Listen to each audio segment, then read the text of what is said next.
ಬಿಡಿ, ನನ್ನ ಜನ ಚೆನ್ನಾಗಿರಬೇಕು, ನನ್ನ ರಾಜ್ಯದಲ್ಲಿರ್ತಕ್ಕಂಥ ಮಕ್ಕಳು ಚೆನ್ನಾಗಿರಬೇಕು, ಇವರು ಬದುಕು ಮುಂದಿನ ದಿನಗಳಲ್ಲಿ ಹೆಂಗೆ ರೂಪಿಸ್ಕೋಬೇಕು, ಕೆರೆಗಳನ್ನು ಹೆಂಗೆ ಕಾಪಾಡ್ಕೋಬೇಕು, ರಾಜಕಾಲುವೆಗಳನ್ನು ಹೆಂಗೆ ಕಾಪಾಡ್ಕೋಬೇಕು, ಇವರು ಬದುಕೋದಕ್ಕೆ ಜೀವನಾಧಾರಗಳು ಏನು ಮಾಡಬೇಕು ಅನ್ನೋ ಒಂದು ಉದ್ದೇಶ ಕೆಂಪೇಗೌಡರಿಗಾಗ್ಬೋದು, ನಮ್ಮ ಮೈಸೂರು ಮಹಾರಾಜರಿಗಾಗ್ಬೋದು, ಇವರಿಗೆಲ್ಲ ನನಗೇನು, ನನ್ನ ಮಕ್ಕಳಿಗೇನು, ನನಗೆ ಎಷ್ಟು ಎಕರೆ ಜಮೀನು ಬೇಕು, ನನ್ನ ಕಮರ್ಷಿಯಲ್ ಬಿಲ್ಡಿಂಗ್ ಬೇಕು, ನನಗೆ ಬಾಡಿಗೆ ಬರ್ಬೋದು, ಇಷ್ಟು ಬಿಟ್ಟರೆ ಜನಕ್ಕೇನಾದರೂ ಮಾಡೋಣ ಅಂತ ಉದ್ದೇಶ ಇದ್ದವರು ತುಂಬ ಕಮ್ಮಿ ಇದ್ದಾರೆ ಇವತ್ತಿನ ಇದ್ದಿದ್ದಂಥ ಒಂದು ಗುಣ ಅನ್ನೋದಂತ ಹೇಳ್ತಾ, ಆಮೇಲೆ ಇವತ್ತು ಕೋಲಾರ ಜಿಲ್ಲಾಡಳಿತದಿಂದ ಕೆಂಪೇಗೌಡರ ಜಯಂತಿಯನ್ನು ಆಚರಣೆ ಮಾಡ್ತಾಯಿದ್ದೀವಿ. ಜಿಲ್ಲಾ ಪಂಚಾಯಿತಿ ಹಾಗೆ ಜಿಲ್ಲಾ ಆಡಳಿತ ವತಿಯಿಂದ ಈ ಕಾರ್ಯಕ್ರಮದಲ್ಲಿ ಆಗಮಿಸಿರ್ತಕ್ಕಂಥ ನಮ್ಮ ಹಿರಿಯರಾದಂಥ ಒಕ್ಕಲಿಗರ ಸಂಘದ ಅಧ್ಯಕ್ಷ ಅಂತ KV ಶಂಕರಪ್ಪನವರು, ಅದೇ ರೀತಿ ನಮ್ಮ ಆತ್ಮೀಯರು, ನಮ್ಮ ಸಂಸದರಾದಂಥ ಮಲ್ಲೇಶಣ್ಣವರು, ಹಾಗೆ ನಮ್ಮ MLC ಆದಂಥ ಅನಿಲಣ್ಣವರು, ನಮ್ಮ MLC ಆದಂಥ ಗೋವಿಂದರಾಜಣ್ಣವರು, ನಗರಸಭೆ ಅಧ್ಯಕ್ಷ ಅಂತ ಲಕ್ಷ್ಮೀ ಅಕ್ಕನವರು, ಹಾಗೆ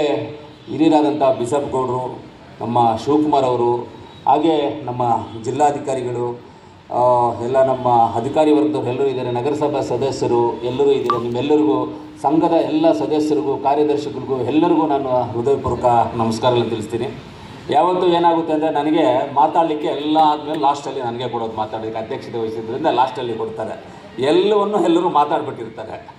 ಆಮೇಲೆ ನಾವು ಮಾತಾಡೋಕ್ಕೆ ಏನೂ ಇರೋದಿಲ್ಲ. ಆದ್ರೂ ನಾವು ಹೋದ ಸಲ ಮಾತಾಡಿದ್ದಾದ್ರೂ ಈ ಸಲಿನೂ ಮಾತಾಡಬೇಕಾಗ್ತದೆ.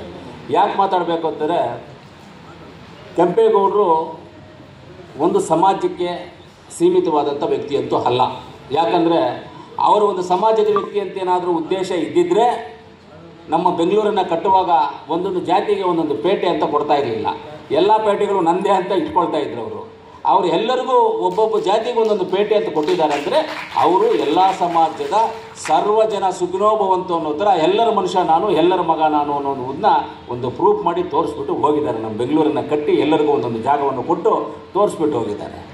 ಆವತ್ತಿದ್ದ ಆ ಕಾಲದಲ್ಲಿರ್ತಕ್ಕಂಥ ದೊಡ್ಡವರು, ಆ ಕಾಲದಲ್ಲಿರ್ತಕ್ಕಂಥ ಎಲ್ಲ ಈ ಉದ್ದೇಶ ಇರೋರು ಏನಿತ್ತು ಅಂದರೆ, ನಾನು ಹೆಂಗಿದ್ದೀನೋ ಅದು ಬಿಟ್ಬಿಡಿ, ನನ್ನ ಜನ ಚೆನ್ನಾಗಿರಬೇಕು, ನನ್ನ ರಾಜ್ಯದಲ್ಲಿರ್ತಕ್ಕಂಥ ಮಕ್ಕಳು ಚೆನ್ನಾಗಿರಬೇಕು, ಇವರು ಬದುಕು ಮುಂದಿನ ದಿನಗಳಲ್ಲಿ ಹೆಂಗೆ ರೂಪಿಸ್ಕೋಬೇಕು, ಕೆರೆಗಳನ್ನು ಹೆಂಗೆ ಕಾಪಾಡ್ಕೋಬೇಕು, ರಾಜಕಾಲುವೆಗಳನ್ನು ಹೆಂಗೆ ಕಾಪಾಡ್ಕೋಬೇಕು, ಇವರು ಬದುಕೋದಕ್ಕೆ ಜೀವನಾಧಾರಗಳು ಏನು ಮಾಡಬೇಕು ಅನ್ನೋ ಒಂದು ಉದ್ದೇಶ ಕೆಂಪೇಗೌಡರಿಗಾಗ್ಬೋದು, ನಮ್ಮ ಮೈಸೂರು ಮಹಾರಾಜರಿಗಾಗ್ಬೋದು, ಇವರಿಗೆಲ್ಲ ಇತ್ತು.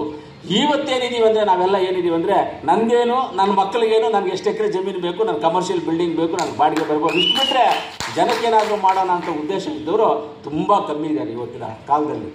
ಆವತ್ತು ಅದೇ ಲೈಫ್ ಬರ್ತಾ ಇದ್ದೀನಿ, ರಾಜಕಾಲುವೆಯಲ್ಲಿ ಇಳಿದಿದ್ದೀನಿ, ರಾಜಕಾಲುವೆ ಅಂತ ಕೆರೆ ಹತ್ರ ಬರ್ತೀನಿ. ಅದೇ ಇವತ್ತು ಹೆಂಗಾಗಿದೆ ಅಂದರೆ, ಎಕ್ಸಾಂಪಲ್ಗೆ ಕೆಂಪೇಗೌಡ ಸ್ಟ್ಯಾಚ್ಯೂ ಇಡಬೇಕು ಅಂತೇಳಿ ನಮ್ಮ ಬಸ್ ಸ್ಟ್ಯಾಂಡ್ ಹತ್ರ 4 ಚಕ್ರ ಮಾಡಿ ರಾಕೇಶ್ ಹೌದು ತೀರ್ಮಾನ ತಗೊಂಡು ನಾವು ಕಾಪಾಡ್ತೀವಿ, ಒಂದು ಲೆಟರ್ ಕೊಡಿ, ಆಗುತ್ತೆ ಕೆಲಸ. ಆ ರೀತಿಯಲ್ಲಿ ಮಾಡಬೇಕು ಅಂತ ಆಸೆ.